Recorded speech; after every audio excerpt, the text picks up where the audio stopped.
মোনালিসার রহস্যময় হাসির পেছনে কোন নারীর মুখ? বিশ্বের সবথেকে বেশি আলোচিত এই ছবিটি আসলেই ইতালীয় সিল্ক ব্যবসায়ীর স্ত্রী লিসা গেরার্দিনির কিনা তা নিয়ে চলছে ব্যাপক বিতর্ক। 500 বছর আগে লিওনার্দো দা ভিঞ্চির আঁকা পোর্ট্রেইট মোনালিসা সম্ভবত বিশ্বের সবচেয়ে আলোচিত চিত্রকর্ম। ফ্রান্সের লুভর মিউজিয়ামে এখনও প্রতিদিন হাজার হাজার মানুষ শুধু মোনালিসার রহস্যময় হাসি দেখতে আসেন। কয়েকশো বছর ধরে মানুষ কম বেশি বিশ্বাস করে আসছে দা ভিঞ্চির মোনালিসা ফ্লোরেন্সের তৎকালীন একজন সিল্ক ব্যবসায়ীর স্ত্রী লিসা গেরার্দিনির পোর্ট্রেট।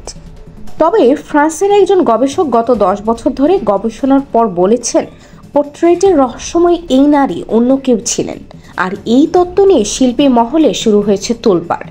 কিন্তু ভিঞ্চি আসলে কার পোর্ট্রেট তৈরি করেছিলেন সেই প্রশ্ন মোনালিসার হাসির মতোই রহস্য হয়ে আছে। তবে মোটামুটি প্রতিষ্ঠিত যে ব্যাখ্যা তা হলো পোর্ট্রেটের এই নারী ফ্লোরেন্সের তৎকালীন একজন সিল্ক ব্যবসায়ীর স্ত্রী লিসা গেরার্দিনি। সেই তত্ত্বকে চ্যালেঞ্জ করেছেন প্যারিসের একজন বিজ্ঞানী পাস্কেল কোট। 2004 সালে লুভর কর্তৃপক্ষ তাকে বিভিন্ন অ্যাঙ্গেল থেকে এই পোর্ট্রেটের ছবি তোলার সুযোগ করে দেয়। তারপর এত বছর ধরে বিশেষ আলো এবং লেন্সের প্রযুক্তি ব্যবহার করে গবেষণার পর এই বিজ্ঞানী বলেছেন পোর্ট্রেটের নারী লিসা গেরার্দিনি নন, অন্য কেউ। আমরা এখন যে কোনো পেন্টিংয়ের ভেতরে সবকিছু পর্যবেক্ষণ করতে পারি। শিল্পীর প্রতিটা পোজ এখন পেঁয়াজের খোসার মতো পড়তে পড়তে দেখতে পারি। কোনো ছবি নিয়ে প্রথম থেকে পর্যায়ক্রমে শিল্পী কিভাবে এগিয়েছেন বুঝতে পারি। পাস্কাল কোট বলেছেন তিনি দেখেছেন ক্যানভাসের মোনালিসার পেছনে 3টি আলাদা আলাদা ইমেজ। তৃতীয় যে ইমেজটি তিনি খুঁজে পাচ্ছেন সেটি অন্য এক নারীর মুখ, তার ঠোঁটে কোনো হাসি নেই। এই বিজ্ঞানী একরকম নিশ্চিত ক্যানভাসে খালি চোখে না দেখতে পাওয়া সেই মুখই লিসা গেরার্দিনির। 10 বছর আগে এই কল্পনাটা করাটাই কঠিন ছিল। এই পোর্ট্রেটের ক্যানভাসে মোট 4টি ধাপ ছিল। সবাই আপনাকে বলবেন এই পোর্ট্রেটটি একবারেই করা।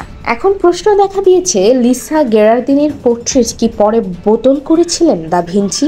এখনকার চিত্রটি কি অন্য কোনো নারীর? পেন্টিংয়ের ইতিহাসবিদ অ্যাড্রো গ্রায়াম ডিকসন বলেছিলেন পাস্কাল কোটের এই তত্ত্ব গত 100 বছরের শিল্প জগতের সবচেয়ে সাড়া জাগানো খবর।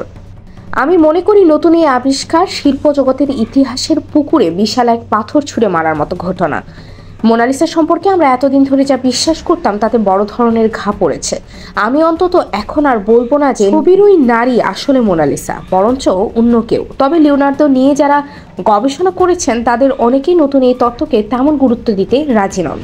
পাস্কাল যেসব গবেষণা তথ্য হাজির করেছেন তা অত্যন্ত গুরুত্বপূর্ণ। আগামী বছরগুলোতে এ নিয়ে বহু কথাবার্তা হবে, কিন্তু আমি মনে করি লিওনার্দো ফ্লোরেন্সের তৎকালীন প্রচলিত কায়দায় মোনালিসার পোর্ট্রেট আঁকা শুরু করেন, যেটিতে হয়তো পরে তিনি ভিন্ন মাত্রা দিয়েছিলেন। পাস্কাল তার গবেষণায় দেখেছেন ছবিটি আঁকার বিভিন্ন পর্যায়ে লিওনার্দো কি ভেবেছেন, কিভাবে এগিয়েছেন, কিন্তু মোনালিসার মূল পোর্ট্রেট ঢাকা পড়ে গেছে সেটা বিশ্বাসযোগ্য নয়। মোনালিসা নিয়ে বিজ্ঞানী পাস্কাল কোটের সাড়া জাগানো এই তত্ত্ব নিয়ে লুভর মিউজিয়াম কর্তৃপক্ষ কোনো মন্তব্য করতে রাজি হননি। তো দর্শক, আপনাদের কি মতামত এই মোনালিসা ছবির রহস্য নিয়ে? তা আমাদেরকে কমেন্ট করতে ভুলবেন না। ভিডিওটি ভালো লেগে থাকলে লাইক, কমেন্ট, শেয়ার করুন। আমাদের ইউটিউব চ্যানেলটিকে সাবস্ক্রাইব করুন, ফেসবুক পেজকে ফলো করুন। দেখা হবে পরবর্তীতে এরকম কোনো ভিডিও নিয়ে। ততক্ষণ পর্যন্ত ভালো থাকুন, সুস্থ থাকুন।